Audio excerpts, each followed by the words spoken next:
जय Hind students. Tax का important video लेकर मैं आप सबों के सामने आ गया हूं। इस वीडियो में हम लोग पढ़ने जा रहे हैं जो आयकर क्या है, आयकर लगाने के क्या उद्देश्य हैं। ठीक है, आयकर का जो इतिहास है उसके बारे में हम लोग जानेंगे। चूँकि किताब जो है वो इनकम टैक्स का ही है, ठीक है, टैक्स का है, तो टैक्स के बारे में जानना काफ़ी ज़रूरी है। ठीक है, अगर आपको अच्छा लगता हो तो इस वीडियो को ज़रूर लाइक करें। इस वीडियो पे अधिक से अधिक लाइक होना चाहिए, और अगर अभी अपने फ्रेंड्स तक इसे शेयर नहीं किए हैं तो वो भी आप ज़रूर कर दें। ठीक है, तो चलिए समझते हैं इस वीडियो। आयकर दो शब्दों से बना है। ठीक है, पहला आय है, दूसरा कर है। आय का मतलब हम लोग समझते हैं और कर का मतलब हम लोग नहीं समझते हैं। ठीक है, आय का मतलब होता है जो हम कमा रहे हैं, चाहे किसी भी माध्यम से हो, किसी भी तरीका से हो, हमारा जो उपार्जन है, हम जो अर्न करते हैं वो मेरा क्या है, इनकम है, आय है।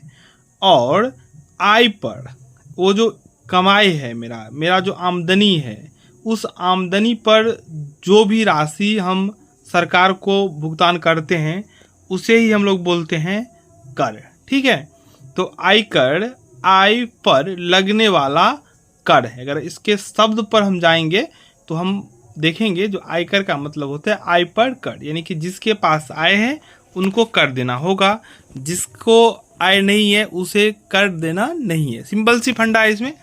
आयकर आय पर लगता है, आयकर इनकम टैक्स जो है इनकम पे लगता है। जिसके पास इनकम है उनको ही टैक्स देना है, जिनका इनकम कम है, नहीं है, उनको कोई टैक्स देना नहीं है। ठीक है, इसमें और हम लोग जानेंगे आयकर जो है, इनकम टैक्स जो है एक प्रत्यक्ष कर है। क्या है? एक प्रत्यक्ष कर है, यानी कि डायरेक्ट टैक्स है। ठीक है, अब हम इसमें ये भी जान लेते हैं जो डायरेक्ट टैक्स होता क्या है। डायरेक्ट टैक्स का मतलब होता है जिस व्यक्ति के ऊपर में यह कर बनता है वह कर उसी व्यक्ति के द्वारा भुगतान किया जाता है। ठीक है, कहने का मतलब है डायरेक्ट टैक्स ये इसलिए है क्योंकि जिस व्यक्ति को यह टैक्स देना है तो भुगतान भी उसी व्यक्ति के द्वारा होगा। ठीक है ना, हम नहीं दे सकते हैं।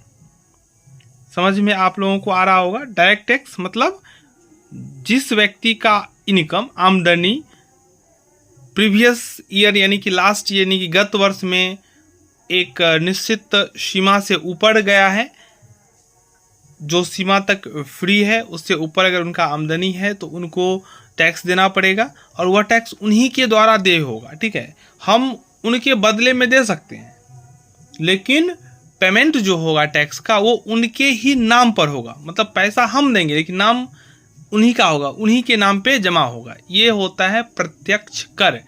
कर दो प्रकार के होते हैं, प्रत्यक्ष कर और अप्रत्यक्ष कर, डायरेक्ट टैक्स और इनडायरेक्ट टैक्स। डायरेक्ट टैक्स जो होता है वह टैक्स उन्हीं व्यक्ति के द्वारा पेमेंट किया जाता है जिन व्यक्ति पर दे।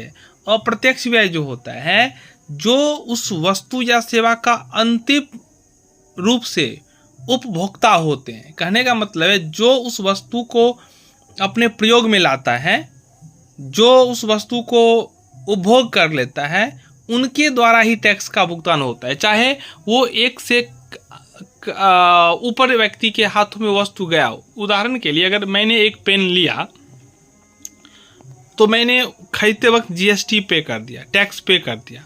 अगर उस कलम का उपयोग हमने कर लिया यानी कि टैक्स हमने पेमेंट किया, लेकिन अगर वही कलम हम किसी दूसरे व्यक्ति के हाथों बेच लेंगे तो जब हम बेच रहे होंगे ना तब हम वो कर ले लेंगे, यानी कि जीएसटी ले लेंगे। तो हमने तो क्या किया, पे नहीं किया, हमने जो पे किया खरीदते वक्त वो हम बेचते वक्त ले लिया। अब जिनको हमने बेचा है अगर वो भी किसी और को बेच देगा तो वो भी टैक्स लेकर सामने वाले को वस्तु बेच देगा। तो इस प्रकार से हम कह सकते हैं जो टैक्स का जो अप्रत्यक्ष कर का जो है, इनडायरेक्ट टैक्स का जो है, जो देनदार होता है वो अंतिम उपभोक्ता होता है, अंतिम रूप से जो उस वस्तु को उपभोग कर लेता है। तो ये आप समझ में आप लोगों को आ गया होगा कर कितने प्रकार के होते हैं, कर क्या होता है। ठीक है, ये प्रीवियस ईयर के इनकम पर लास्ट ईयर यानी कि फाइनेंशियल ईयर जो होता है, वित्तीय वर्ष जो 1 अप्रैल से 31 मार्च के बीच होता है, तो पिछले जो वित्तीय वर्ष है उसके आमदनी को इस वर्ष के आमदनी पर चलो इस वर्ष लगाया जाता है। ठीक है, अब आता है जो आयकर कौन चुकाता है, तो आयकर वह व्यक्ति चुकाएगा जिसकी गत वर्ष की कुल आय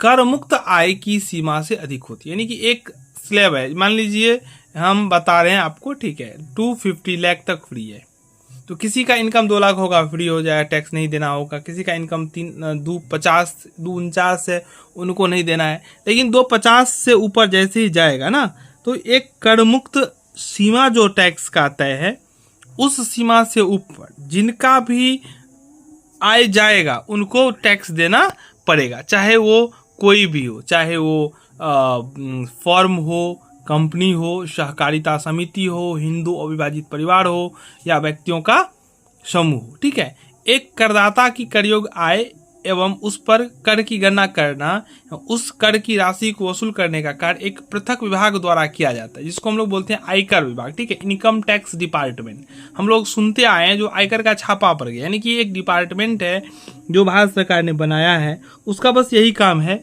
टैक्स वसूलना, टैक्स का जो है निर्धारण करना, और जो टैक्स चोरी कर रहा है उसको पकड़ना। ठीक है, उस विभाग को हम लोग बोलते हैं आयकर विभाग, इनकम टैक्स डिपार्टमेंट। यह केंद्र सरकार का है। ठीक है, यह विभाग प्रत्यक्ष करों के केंद्रीय बोर्ड के नियंत्रण में कार्य करता है। ठीक है, central board of direct tax के अंदर में काम करता है। यह विभाग केंद्रीय सरकार के फाइनेंस मिनिस्ट्री, ठीक है ना, के अधीन होता है। यानी कि जो इनकम टैक्स डिपार्टमेंट होता है वो फाइनेंस डिपार्टमेंट के अंतर्गत आता है। अब इसमें आता है जो आयकर लगाने के क्या उद्देश्य हो सकते हैं, तो उद्देश्य के बारे में आप समझिए। कोई काम जो वित्त से संबंधित होता है वो काम वित्त के लिए होता है। किसके लिए होता है? वित्त के लिए। ठीक है, तो सन 1857 ईस्वी में सैनिक विद्रोह हुआ था, ये आप लोग जान रहे हैं।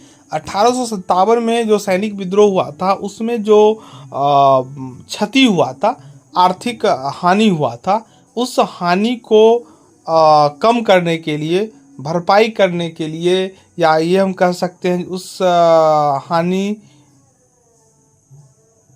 को भरपाई के लिए 1860 ईस्वी में सर विलियम्स के द्वारा, जो अंग्रेज थे, ये आयकर लगाने का निर्णय लिया गया। तो ये प्रथा उसी समय से चली आ रही है।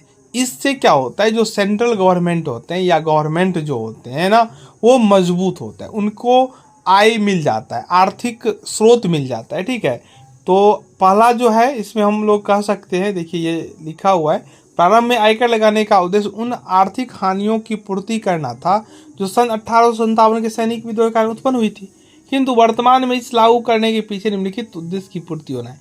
वो तो उस समय ओवरऑल बात वही था, जो क्षति की पूर्ति के लिए। पहला, आय का अस्थायी साधन। गवर्नमेंट जो बहुत सारे ऐसे काम करते हैं, जनता के हित में काम करते हैं, जैसे स्वास्थ्य हो गया, शिक्षा हो गया, सड़क हो गया, रेल हो गया, ठीक है, बिजली हो गया, ये सब जो सुविधाएं प्रदान करती है जनता के लिए, तो आय, सरकार का तो कोई आय का साधन नहीं है, तो आय का साधन यही है इनकम टैक्स। इनकम टैक्स जो बड़े बड़े उद्योगपति होते हैं, जो बड़े पैमाने पर अर्न करने वाले होते हैं, उनसे क्या होता है, ले लेता है सरकार, और उसी राशि को गरीबों के लिए, गरीबों में काम कर देता है। तो अमीरी और गरीबी के खाई को पाटने का यह एक बहुत महत्वपूर्ण जो है तरीका है आयकर लगाना। ठीक है, तो आय का एक इम्पोर्टेंट जो है सोर्स हो गया।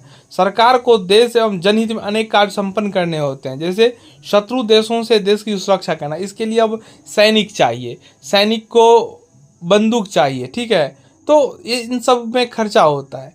देश में लॉ एंड ऑर्डर को मेंटेन करने के लिए, जन उपयोगी कार्य करने के, इन सभी कामों को करने के लिए सरकार को भी आय चाहिए, और ये आय आयकर के थ्रू प्राप्त हो जाता है। आगे देखिए क्या लिखा हुआ है, आर्थिक विषमताएं दूर करना। ये आपको हम पहले ही समझा चुके हैं। ये आयकर जो है गरीब लोगों को देना नहीं होता है।